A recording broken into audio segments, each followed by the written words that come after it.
All right, so you guys keep hearing about Moringa and all these like crazy health benefits, and you want to know what's real and what's, just hype. We hear you, and we're here for it. We're taking a look at this YouTube video with a 7-day Moringa challenge, and yeah, it's promising a lot. So we're going to do a little myth busting. Yeah, there is a ton of information out there when it comes to health. And with something like Moringa, which has such a long history, you got to be careful about what you believe. Absolutely. So this YouTuber starts off talking about Moringa's origin story. And it's pretty interesting to see how it went from being a backyard staple in India to kind of like exploding around the world. It is pretty fascinating. I mean, Moringa has been a part of Indian culture and food for like centuries. You know, the fruit of the Moringa tree, those are drumsticks, right? Okay, drumsticks. Yeah, I have seen those at the store. Is that where all the good stuff is nutritionally? Well, not quite.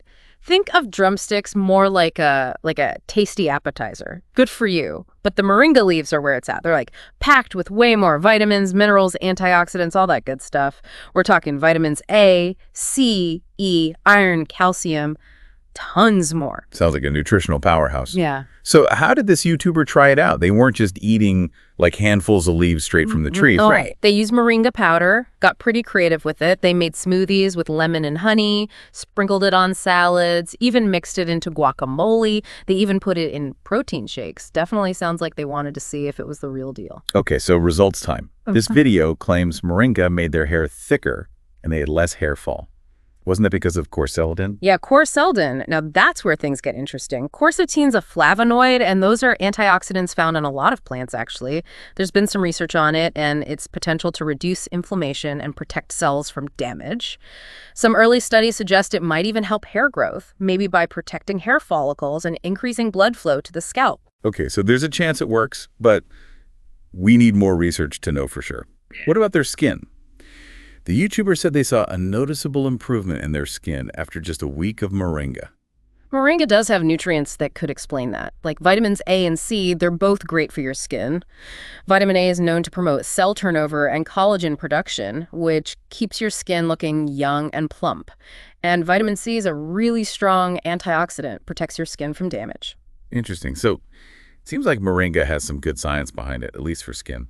Okay, let's talk about weight loss. The YouTuber claims to have lost 5 pounds and an inch off their waist in just 1 week. Was that really the Moringa? No, wait a minute. 5 pounds in a week is a lot. Moringa is often advertised for weight loss, but I think we need to be careful about that claim. That much weight loss that fast could be from other things, like changes in water weight or different eating habits during the week. Moringa probably wasn't the only reason. That makes sense. Sustainable weight loss takes time. Right. Yeah. Okay, what about this claim that Moringa helped with their sciatica and arthritis pain? Well, that's where Moringa's traditional use for inflammation comes in.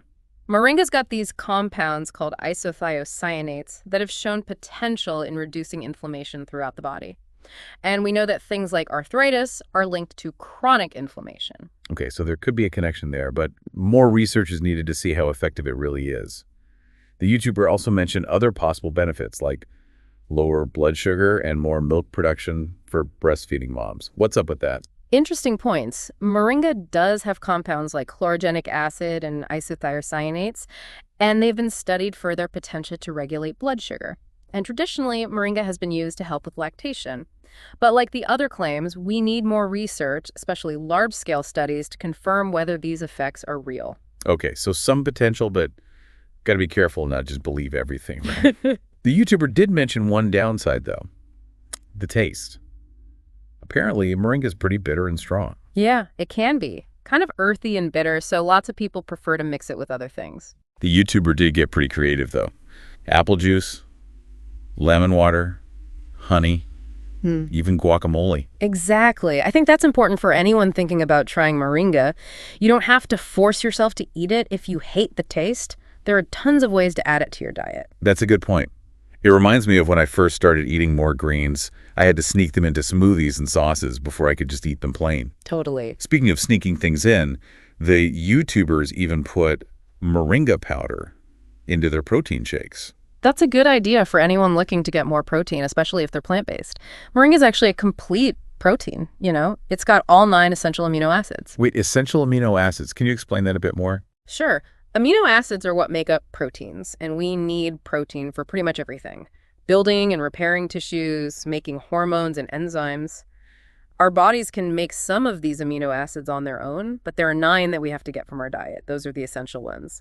And Moringa has all 9, which makes it a really good source of protein, especially for vegans and vegetarians who might not get all of them from other plant-based foods. That makes sense. Yeah. Sounds like Moringa could be a good addition to lots of different diets. Okay, back to those health claims. One that I thought was interesting was the idea that Moringa could help with liver detoxification. Is there any truth to that? It's definitely something researchers are interested in.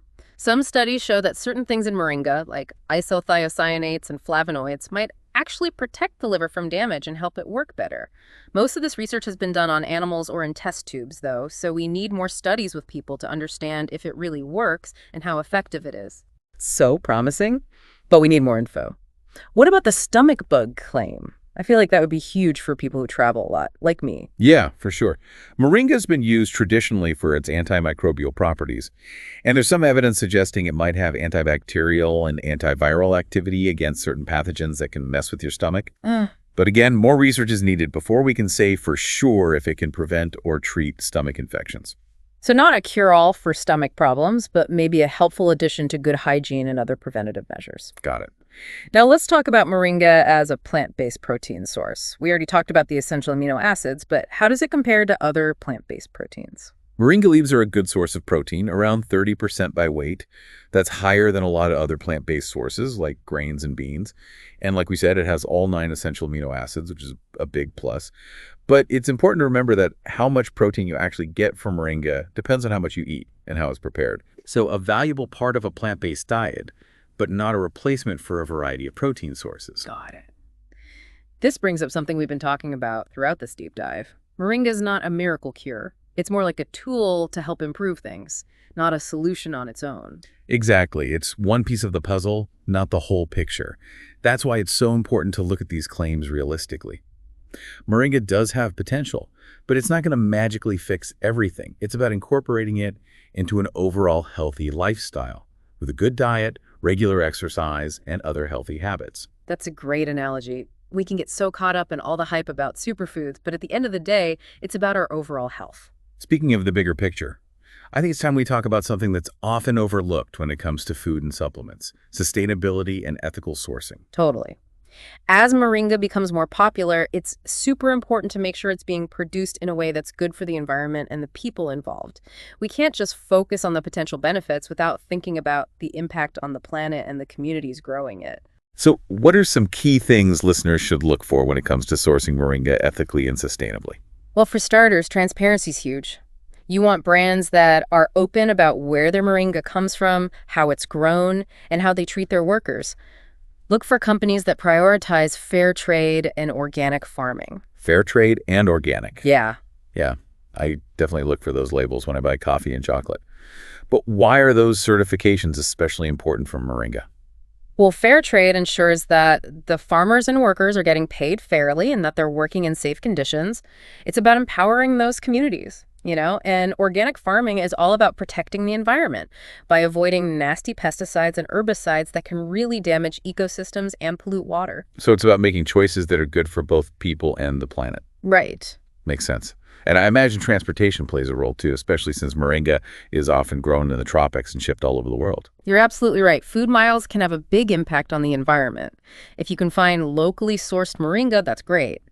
But if not, look at the company's overall sustainability practices. Do they use eco-friendly packaging? Are they trying to reduce their carbon footprint in other ways? It's like we have to be detectives, Yeah. looking for clues to make sure we're making good choices. Exactly. Here's another clue. Check out the company's commitment to social responsibility.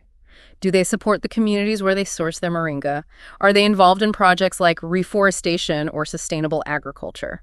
So it's about putting our money where our values are. Yeah. I love that. It's empowering to know that our choices can make a difference. Absolutely. And speaking of making a difference, there's another really cool thing about Moringa. Its potential to help communities in developing countries. Oh, wow. Tell me more about that. Moringa's a tough plant. can grow in tough conditions. It's a really valuable source of nutrition in places where food is scarce or people don't have access to a diverse diet. So it's like a superfood not just for individuals, but for entire communities. Exactly. By supporting organizations that are promoting moringa cultivation and education in these areas, we can help with sustainable development and empower communities to improve their health and well-being. That's amazing. It adds a whole new dimension to the Moringa story. We've covered a lot in this deep dive, from debunking health claims to ethical sourcing, and now the potential for Moringa to have a positive social impact. It has been quite the journey. It really shows that food is about way more than just calories and nutrients. It's connected to social justice, sustainability, and global responsibility. So well said. As we wrap up this deep dive, what's the main takeaway for our listeners? What should they remember as they navigate the world of Moringa? I think the most important thing is that moringa is a really interesting and versatile plant with a lot of potential benefits. But like anything else, it's crucial to be realistic, to look at the scientific evidence and to consider the ethical implications.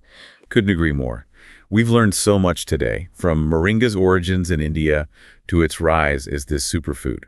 We've looked at the science, talked about how to add it to your diet, and even got into the details of ethical sourcing. And hopefully we've encouraged our listeners to think critically about the information they come across and to make choices that reflect their values. That's a perfect way to end it. Thanks for joining us for this deep dive into the world of Moringa. We'll see you next time.